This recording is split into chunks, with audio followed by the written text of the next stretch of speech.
예, 반갑습니다. 그러면 어떻게 품종을 육성하는가 하는 방법론에 있어서 설명을 드리겠습니다. 자, 먼저 이제 일대 잡종 품종의 이점이라고 되어 있는데, 옥수수의 경우에 설명을 드렸습니다. 그죠?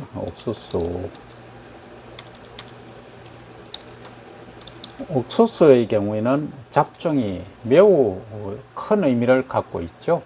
그 옥수수 같은 경우에는 품종 육성을 저기 격리된 지역에서 많이 하죠. 이게 이제 자가 수분이 아닌 타가 수분을 하는 식물이기 때문에 이제 다른 꽃가루가 이쪽에 내가 원하는 작물에 올 수가 있습니다. 그래서 이런 걸 이제 방지하기 위해서 저기 외딴 섬에 아예 그 다른 꽃가루가 올 수 없는 지역에서 이제 하는 경우죠. 그리고 옥수수 같은 경우는 수량성도 잡종을 이용하면 상당히 많이 나옵니다. 자, 그럼 잡종 강세가 큰 교배조합의 일대 잡종, 그러니까 A 곱하기 B라고 하죠. 예를 들어서 이제 A라는 거하고 그다음 이제 B라는 이 품종을 교배를 해서 이제 새로운 C라는 것을 이제 만들어내는 것을 이제 통상적으로 F1 일대 잡종. 그래서 이것을 이제 F1 이렇게 표시를 하는 거죠.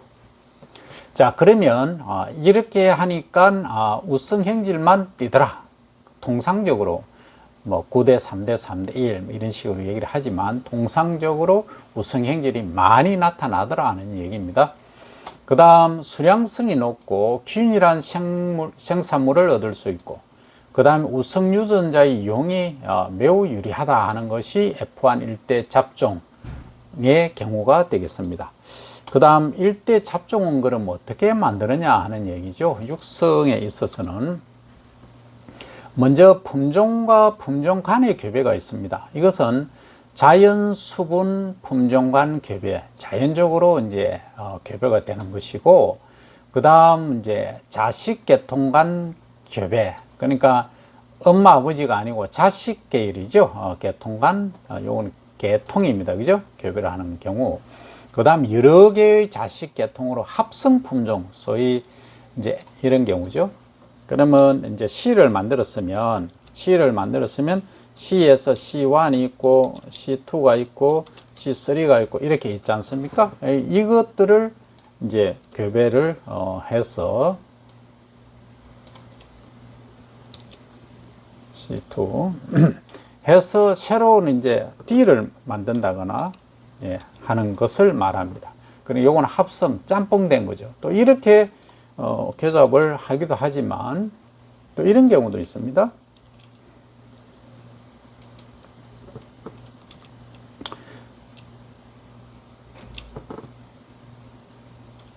C3 곱하기 C4 뭐 이렇게 해서 또 교배조합을 짜는 경우도 있죠. 예. 그래서 새로운 이제 품종을 만들어내는 다양한 방법들이 있습니다. 자, 그 다음에 자식 계통간 교배는 일대 잡종 품종의 잡종 강세는 2형입니다. 다른 2형 접합성이 높을 때 크게 나타난다는 거죠. 2형, 형질이 전혀 다른 것들이 결합할 때 이런 얘기입니다. 그래서 이제 이 표현이 좀 그런데 전혀 다른 멀리 동떨어져 있는 것끼리 교배를 하면은 잡종 강세 효과가 아주 잘 나타난다 이런 의미가 되겠습니다. 그 다음은 동형 접합체인 자식 계통을 육성해서 교배친은 부모친이란 뜻입니다. 사용해서 우량 개체를 선발하는데 여기에는 5에서 7세대 자가 수분을 해야 됩니다. 그러니까 지난 시간에 제가 설명드린 대로 그냥 F1하고 그 종자를 다시 심었더니 이게 다른 행질들이 나타나는 거죠. 그래서 이것을 이제 굳힌다, 안정화시킨다 하는 과정이 적어도 5세대, 길게는 7세대 정도를 요거끼리만 교배를 시킨다, 자가 수정을 한다 이렇게 얘기가 됩니다. 과거에는 우리가 온실이 만들어지기 전에는 전부 자연교잡이었지 않습니까? 외부에서. 그러나 요즘은 이제 온실이 만들어져서 1년에 3번 내지 많게는 4번까지도 이렇게 작물을 키울 수 있습니다. 그래서 한 2년 만에도 새로운 품종을 만들 수 있는 기회가 생기게 된 거죠. 품종은 등록되려면 시간이 걸리지만 새로운 이제 F1이 아니고 여기서는 새로운 하나의 품종이 될 수 있는 것을 만들 수 있다. 이렇게 말씀을 드릴 수 있습니다. 자, 그러면 자식 또는 형매, 형제, 자매란 뜻입니다. 그러니까 자식이나 형제, 자매의 교배에 의해서 유지를 하는 그런 경우가 자식계통간 교배입니다. 그 다음 타우량 자식계통과 교배에서 능력을 또 개량할 수 있죠. 내가 가지고 있는 형매 교배 플러스 다른 또 우량 자식계통이 나타날 수가 있거든요. 이것을 또 활용해서 능력을 개량한다. 우수한 품종을 만든다 하는 겁니다. 그 다음 세 번째는 일대 잡종을 육성할 때는 조합 능력입니다. 어떤 거하고 조합을 할 거냐. 그래서 일대 잡종이 잡종 강세를 나타내는 교배친의 상대적 능력, 특정 조합 능력과 일반 조합 능력이 있다는 겁니다. 그래서 일반 조합 능력은 일반적인 것이고 내가 원하는 것, 예를 들어서 나는 도일병에 강한 것, 그리고 나는 찰기가 있는 스티키한 것, 이런 경우를 특정한 내가 유전 행질이 필요하면 이런 걸 중심으로 해서 조합을 짜는 것을 말합니다. 자, 그 다음 일대 잡종을 이제 육성하는데 그러면 이점이 뭐냐? 일대 잡종을 만들면 F1이라고 그러죠. F1 일대 잡종을 만들어 놓으면은 이 잡종의 강점은 뭐냐?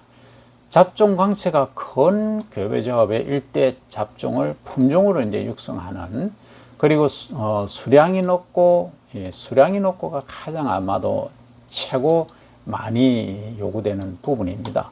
그 다음 이제 균일한 생산물을 얻고 하는 부분이고, 그 다음 우성 유전자의 이용이 유리하다 하는 거죠. 그러니까 발현되는데 나타나는 데는 보면 우성 유전자들이 많다 하는 이야기가 여기서 유래가 된 겁니다. 자, 그러면 일대 잡종을 육성하는 기본 원리는 간단히 아까 설명을 드렸지만 이런 경우입니다. 크게 이제 세 가지로 보면 품종 간에 이제 교배를 하는 방법이 있고, 두 번째는 자식 계통 간에 또 교배를 하는 경우가 있고, 그 다음에 이제 우량 개체를 이제 선발하는 경우가 있죠. 조금 전에 이제 설명드린 내용이긴 합니다만, 품종 간에 교배하는 것은 자연 수분 품종 간, 자식 간, 그리고 여러 자식 계통 합성 품종 만든다 하는 것, 그리고 일대 잡종 품종의 잡종 강세는 이형이라고 했죠. 아까 조금 전에 설명드린 내용입니다.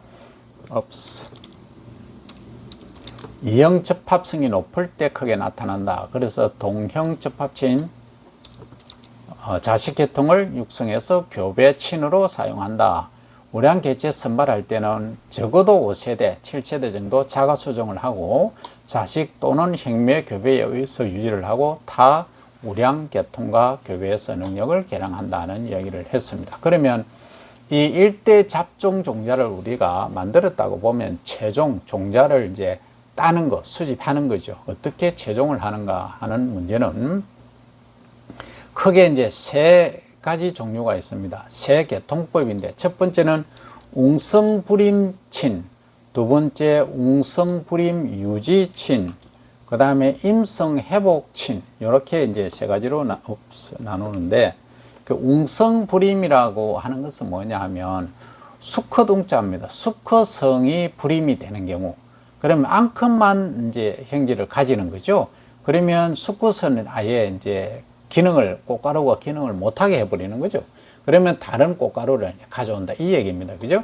그 다음 요거는 웅성불임을 유지하는 친, 그리고 이건 임성은 자성이라고 얘기를 할 수 있는데 그 암술이죠. 암술을 이제 성을 회복하는 친, 이렇게 해서 크게 세 가지 종류로 구분한다는 세 계통법이 이것이다.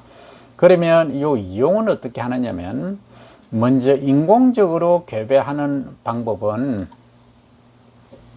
여기에 포함되는 요것들이 이제 시험 문제에 자주 나오죠. 인공교배를 이용하는 다음 중 인공교배를 이용하는 것에 포함되지 않는 것을 해서 여기 벼나 밀을 집어넣는 경우, 양파를 집어넣는 경우가 있죠. 그러면 인공교배를 이용하는 것은 이것은 반드시 기억을 하셔야 되겠죠. 오이, 수박, 호박, 멜론, 참외, 토마토, 가지, 피망 전부 뭡니까? 채소 작물이죠. 채소 작물은 거의가 인공교배를 이용한다. 이렇게 이해를 하시고, 주로 뭡니까? 이것은 주로 이겁니다. 공통점을 발견하셨나요? 과채류입니다. 과채류. 과일인데, 채소인데 열매를 맺는 채소가 여기에 거의 다 포함된다 하는 겁니다. 자, 그 다음 웅성부림을 이용하는 것, 수컷이 임신을 안 되게 하는 따버린다든지 또는 약제 치료를 해서 수컷이 기능을 못하게 하는 것을 이용하는 것은, 자, 당근, 상추, 고추, 쑥갓, 파, 양파, 옥수수, 벼, 밀 이런 것입니다.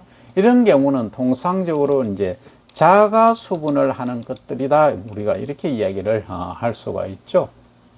통상적으로. 그러면 물론 예외도 있긴 합니다만, 자, 잘 보시면 웅성부림을 이용한다. 수컷을 아예 이제 기능을 못하게 만들어 버리는 거죠. 수컷을 이런 경우입니다. 자, 어떻게 하냐면, 자, 도형이 제일 편하죠. 자, 이렇게 하겠습니다. 자, 여기에 이제 이 껍질이 이제 시방이라고 하면, 여기에 이제 암술은 아래쪽에 보통 통상적으로 위치합니다. 근데 수술은 주로 위로 이렇게, 여기 수술이라고 가정하면 위로 있다는 거죠. 벼 같으면 이 수술이 6개 있죠. 6개 있고, 암술은 주두가 하나가 있습니다. 그러면 여기 딱 수술이 터져서 꽃가루가 밑으로 쭉 내려오죠.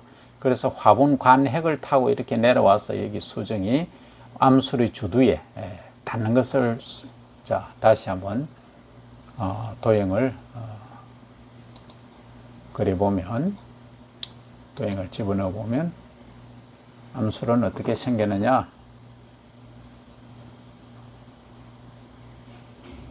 자, 암술이 이렇게 생겼다. 이 컬러를 좀 바꾸려고 하니까 안 되네요. 자, 여기 암술이다 가정하면, 여기에 이제 암술 주두거든요. 주두에 이 꽃가루가 뚜루루 내려와서 화분 관행을 타고 여기에 앉으면 수분이고, 그리고 이제 수정은 뭐냐 하면, 여기서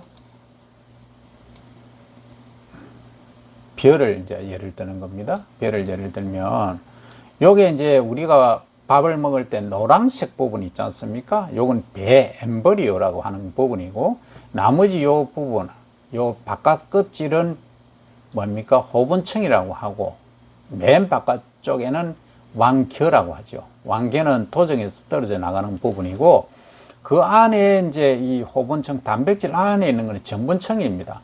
요걸 배유라고 하죠. 배유. 그러니까 이 전분질이 거의 많죠. 그래서 여기 배를 만드는 부분하고 배유를 만드는 부분이 나누어져 있죠. 그래서 여기서 꽃가루가 여기 이제 배하고, 배를 만드는 부분하고 배유를 만드는 부분하고 각각 결합을 한다는 거죠. 요걸 수정이라고 하는 겁니다. 그러면 여기에도 꽃가루가 가고 여기에도 가는 거죠. 요는 가운데는 극핵이라고 하는데, 그러면 이제 배와 배유를 만드니까 중복해서 수정이 이루어지는 거죠. 그걸 이제 중복 수정 이렇게 말을 하는 겁니다. 자, 어쨌든 이 자가 수분은 이 벼 같은 경우에는 이래 왕겨가 바깥에 껍질이 있어도, 닫혀 있어도 안에서 소위 폐화 수정, 열리지 않는 상태에서 꽃가루가 터져서 이렇게 수정이 이루어질 수도 있다는 거죠. 그런 작물들을 자가 수분 작물이라 하고, 벼하고 다르게 이런 경우가 있어요. 다른 수박을 예를 들면, 여기 암술이 있으면 여기 자체는 수술이 없어요. 그 멀리 있는 거죠. 그러면 벌이 오든 나비가 오든 바람이 불든 해서 꽃가루를 여기 암술에 집어넣어 주는 것, 이것은 타가 수분입니다. 소위 중매정이가 있다는 거죠. 그래서 이것이 다르다, 이렇게 이해를 하시면 됩니다. 여기에 그래서 웅성부림을 이용하는 그런 경우는 당근, 상추, 고추, 쑥갓, 파, 양파, 옥수수, 벼, 밀이 여기에 포함된다. 그 다음 자가 불화합성을 이용한다. 자가 불화합성이라는 것은 자기끼리는 요게 같은 이제 꽃가루와 그리고 암술끼리는 화합이 안 되는 거예요. 이런 경우에는 무, 양배추, 배추, 브로콜리, 순무 요거는 꼭 기억을 하셔야 되겠다는 겁니다. 요것을 꼭 기억을 하셔야 되는 이유는 가장 시험에 자주 나오고 또 중요하기 때문입니다. 종자 종묘 회사에 취업을 하게 될 경우에는 기본적으로 이 정도는 공부를 꼭 하셔야 되고 또 실제 또 이용을 하기도 하기 때문에 그렇습니다. 자, 다음 갑니다. 그러면 이제 F1 잡종을 우리가 만들어 봤고, 그 다음에 배수성 육종 하면은 가장 많이 이제 생각나는 게 우장춘 박사님이 씨 없는 수박이죠. 이 정의는 뭐냐면 배수체의 특성을 이용하여 신품종을 육성하는 방법이다. 그죠? 육성 또는 육종하는 방법이죠.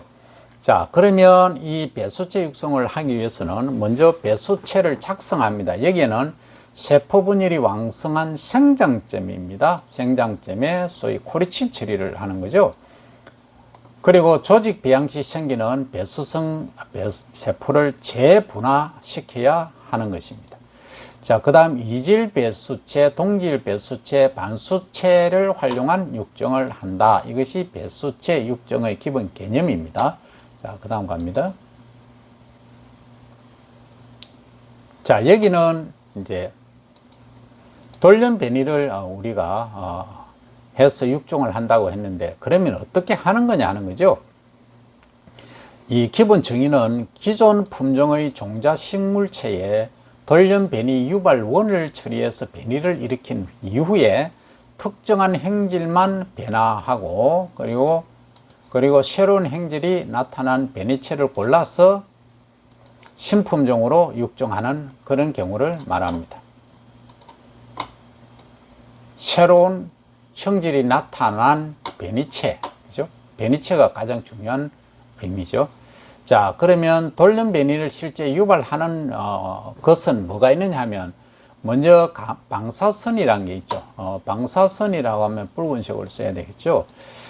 그런데 이제 방사선이 기본적으로 뭐냐 하는 거죠. 우리가 방사선에 관해서 이제 그림을 그리기는 참 어렵습니다만 파장을 가지고 우리가 이야기를 하죠. 그러면 이게 글자가 너무 적게 나오면 안 되니까 조금 크게 가겠습니다. 자, 이겁니다. 자, 이게 뭐냐 하면 이 파장입니다. 파장은 이런 거죠. 여기서 출발해서 요렇게 돌아와서 360도 한 바퀴 도는 게 한 파장이죠. 요렇게 또 요렇게 이렇게 이제 하는 것이 파장인데, 우리가 태양에서 오는 빛은 우리가 눈으로 볼 수 있는 빛을 가시광선이라고 하지 않습니까? 비지블 라이트. 그게 이제 여기에 포함된다고 가정하면 요 파장은 거의 470에서 780 나노메타 정도까지 우리가 볼 수 있습니다. 그래서 여기서 보면 빨주노초, 파남보 이렇게 보이지 않습니까? 그런데 이것보다 더 이제 왼쪽으로 가면 파장이 짧다 그럽니다. 이걸 이제 깊이 있게 들어가면 조금 복잡한 얘기가 될 수 있지만 이해를 해 주시기 바랍니다. 공부를 좀 합시다. E 이퀄 MC 제곱이라는 말이 있죠. 이 E라고 하는 것은 에너지입니다. ENERGY. 에너지는 mass, M은 MAS, 질량이죠. 요거는 C는 빛의 광속도입니다. light. 스피드죠. 얘 제곱만큼 했어요. 곱하기입니다. 그죠?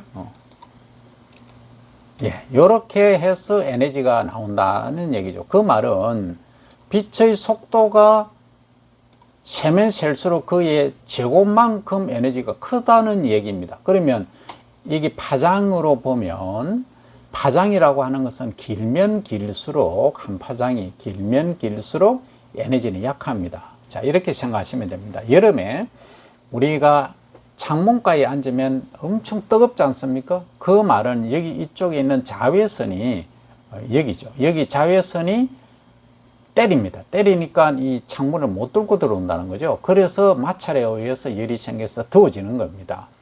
그런데 우리가 라디오라든지 TV판은 또 원적외선 샀고 이런 것들은 파장이 깁니다. 이쪽에 있는 거죠. 오른쪽에 있으니까 파장이 이제 길다 보니까 이런 게 경우에는 힘이 약합니다. 그러니까 동굴에도 들어가고 구렁이 담 넘듯이 다 다닐 수 있다는 거죠. 그러면 이건 에너지가 약하기 때문에 우리는 언제 뭐 동굴 속에서도 들을 수 있고 그 파장이 갈 수 있다는 거죠. 그러니까 빛의 세기가 강하다는 것은 한 파장이 짧다는 의미입니다. 예, 한 파장이. 그래서 왼쪽으로 가는 것이 뭐냐? 방사선에 포함되는 거죠. 여기는 우리가 엑스레이 같은 거 쪼일 때 가슴 흉부에 폐결핵이나 이런 걸 검사할 때 X선 쓰지 않습니까? 그 다음 감마선, 베타선 사는 것들이 전부 이쪽에 있는 거죠. 아주 위험한 거죠. 그래서 이런 쪽에 가면은 우리가 그 원자폭탄 만들고 수소폭탄 만들지 않습니까? 다 이런 쪽에 있는 거죠. 파장이 짧고 에너지가 엄청 강한 거죠. 이것을 말하고 있습니다. 그래서 이제 이 방사선에 관해서도 우리가 에너지에 관해서도 기본적으로 알아야 되겠다 하는 겁니다. 그 다음, 그래서 이 방사선을 쪼이면은 이 돌연변이가 유발될 수도 있고, 그 다음 이제 화학물질의 경우는 EMS 소일 에틸 메탄 설포네이트라는 게 있습니다. 이것을 또 처리할 수도 있고, 그 다음 NMU라고 나이트로존 메틸 유리아입니다. 나이트로존 메틸 유리아. 이거 NMU 이런 경우, 그 다음에 DES라고 디에틸 설페이트 이런 것들을 처리할 수도 있고, 그 다음 NaN3 소듐 아자이드라고 표현하죠. 소듐 아자이드 이런 것들을 처리해서 또 베니체를 만들 수 있다는 거죠. 그 다음 아까 이제 제가 설명을 드렸지만 키메라라고 하는 것이 있습니다. 정상 조직과 변이 조직이 이제 함께 나타나는 건데, 이것은 일명 그 이상 구조, 이상 형태죠. 다른 말로 하면은 키메릭이라는 의미 자체가 이상하게 생긴 거, 괴물이란 뜻입니다. 괴물이 생각이 안 나네요. 자, 괴물입니다. 괴물 DNA죠. 이 괴물 DNA는 정상적이 있는데 여기다가 새로운 것을 이제 유전자를 도입했을 때 그것을 괴물 DNA, 키메라 이렇게 이야기를 합니다. 그 다음 이제 생물공학적인 작물 6종. 요게 이제 키메릭인데 사실은 첫째는 조직배양은 이제 2가 먼저 나오게 되네. 정의는 1입니다. 거꾸로 되었습니다. 조직배양의 정의는 뭐냐면 세포나 조직, 기관으로부터 완전 식물체가 재분화하는 배양 기술입니다. 이것은 이 전체 형성능이라는 말이 있습니다. 전체 형성능. 사람은 예를 들어서 손가락이 있다 해서 요거 떼서 잘라서 새로운 생명체를 못 만듭니다. 하지만 이 식물은, 이 식물이 있다면, 식물이 넥타이가 여기 있습니다. 식물이 있으면 이 껍질이나 안에 내부 조직을 일부 떼서 심어 놓으면, 그러니까 배양을 하는 거죠. 패뜨리듯이. 예를 들어서 컵도 괜찮습니다. 이런데 무균 상태로 해서 여기다가 이제 영양 배지를 넣고 이렇게 조직을 떼어서 딱딱딱 넣어 놓으면 소위 캘로스라고 하죠. 덩어리가 똥똥똥똥 생기는 거죠. 그게 이제 하나의 완전한 식물체로 자라는 거죠. 그걸 이제 소위 토티포텐트, 전체 형성능 이렇게 말을 합니다. 영어로 쓰면은 토티포텐트, TENT입니다. 그렇게 전체 형성, 토티가 아니고 포티입니다. 전체 형성능이 있다는 거죠. 근데 식물은 참 신비롭지 않습니까? 그래서 우리가 옛날에 황우석 교수님이 그러셨죠. 새로운 우리가 조직을 떼서라든지 줄기세포를 이용해서 새로운 뭔가를 하고 막 희망을 많이 주셨죠. 근데 그게 이제 좀 아쉽게 됐습니다만, 어쨌든 그런 경우가 포함이 되는 거죠. 자, 이런 것들은 어떻게 이제 이용을 하느냐 하면, 원년, 그러니까 완전히 인연이 없는 저 멀리 떨어진, 그러니까 종의 범위를 넘어선 속간 잡종을 만들 때, 그 다음에 바이러스 프리미어라는 것은 통상적으로 이제 감자를 예를 들면, 감자는 좀 따뜻한 지방에서 재배를 하면 이 바이러스가 엄청 많이 있습니다. 그래서 종자로 썼는데 전부 바이러스 병에 걸려서 위험하죠. 그러면 바이러스가 프리한, 없는, 그건 어디서 만드느냐? 저 대관령, 그러니까 강원도에서 주로 만들죠. 그런 종묘를 만들어내는데도 쓴다, 이런 말이죠. 그런데 이제 우리가 재배상으로는 강원도 대관령에서 가져오지만, 그렇지 않고 이 안에 조직 배양이라든지 이런 걸 이용하면은 바이러스에 감염 안 된 묘를 만들 수 있다, 이 얘기입니다. 이것을 생산하고, 그 다음에 우량한 이형 접합체의 정식, 형질이 전혀 다른 접합체죠, 그죠? 정식이 가능하고, 그 다음 인공 종자를 개발하거나 유용 물질을 생산하고, 그 다음 유전 자원을 보존하는 이러한 효과도 가져올 수 있다 하는 것이 이 생물공학적 작물 육종이 되겠습니다. 지금은 조직 배양은 이 상태로 아주 괜찮아요. 아무 문제가 없는데, 옛날에 이제 이런 경우가 있었습니다. 블루베리를 우리가 심었는데 중국에서 수입을 했어요. 수입을 하다 보니까 좀 어려운 작은 것을 수입하다 보니까 이 조직 배양한 것은 아직 환경 변화에 적응을 덜 했습니다. 그런데 이게 이제 세포 배양이든 일부 조직을 떼서 하든 이렇게 이제 하고 나니까 추위가 닥쳤어요. 그러니까 냉해에 약해서 다 죽어버렸습니다. 그런 경우는 상당히 리스크가 있다. 그런 경우는 어떻게 하느냐? 조직 배양이 아니고 삽목을 하는 거죠. 이게 만약에 나무 줄기다 하면 나무 줄기를 이렇게 눈이 2개, 3개 있는 걸 잘라서 이런 토양에, 모래 땅에다가 이렇게 이제 심는 거죠. 빗대어서 심어서 이렇게 위에 물을 주고, 그 다음 위에 이제 비닐을 덮는 거죠. 그렇게 덮어 놓으면은 이게, 자, 제가 한번 그려보겠습니다.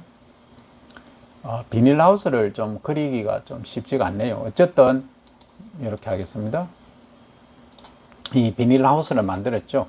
그러면 요 사이에다가 여기 이제 모래 땅이어야 됩니다. 이렇게 이제 빗대어서 가지를 이렇게 꽂는 거죠. 꽂아 놓으면, 그리고 이제 이 물을 공급합니다. 물을 공급해 놓고, 요즘은 뿌리를 잘 날아 해서 밝은 촉진제라는 게 있습니다. 이런 것들을 이제 아래쪽에 발라 놓으면 한 30초에서 1분간 침지만 했다가 심어 놓으면 뿌리가 잘 내리죠.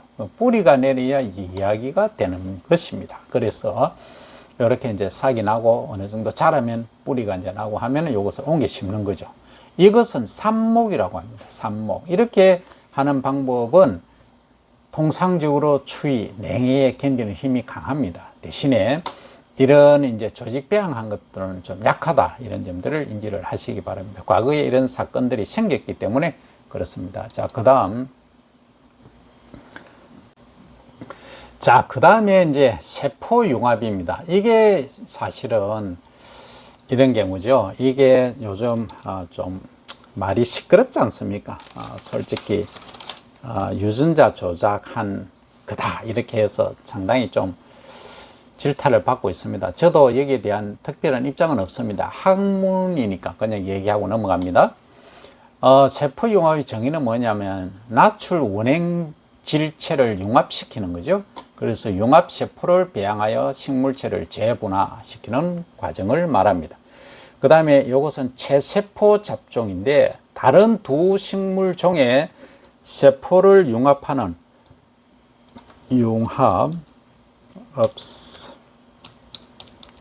융합으로 얻은 재분화 식물체, 그리고 유성생식에 의한 잡종, 이것은 이제 핵만 이용하는 잡종의 경우, 그리고 무성생식에 의한 잡종, 이게 유성생식은 성이 있어서 교잡에 의해서 생성되지만 이게 성이 없는 경우, 그러니까 없는 경우가 아니고 이게 암수에 의해서 생식하는 것이 아닌 이러한 잡종을 만드는 것은 핵과 세포질 잡종에 의해서 가능하다는 거죠. 그러면 여기는 유전자를 전환하는 것을 형질 전환 육종, 이렇게 말합니다. 기본 정의는 다른 생물 유전자를 유전자 운반체나 물리적 방법에 의해서 직접 도입하여 형질 전환 식물을 육성하는 것이고, 이 단계는 크게 4단계가 있습니다. 먼저 원하는 유전자를 분리해서 클로닝은 쪼은다는 거죠. 이렇게 끝을 맞춘다, 쪼은다 이런 얘기입니다. 그 다음 2단계는 클로닝한 유전자를 벡터에 재조합해서 식물 세포에 도입한다는 것은 벡터라는 뜻은 운반체죠.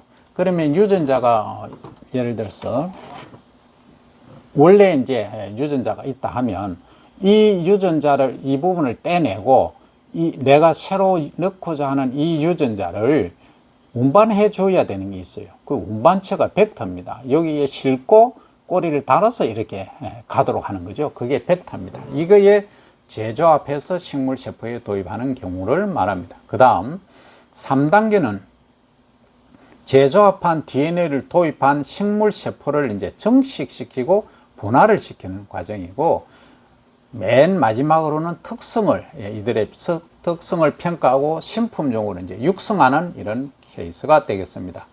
그러면 여기에서는 신품종의 등록과 특성 유지 차원에서 보면 등록과 보호는 먼저 보호품종은 종자산업법에 의해서 법적으로 보호받는 품종을 말하고, 그 다음 품종보호 요건은 이것들을 갖춰야 됩니다.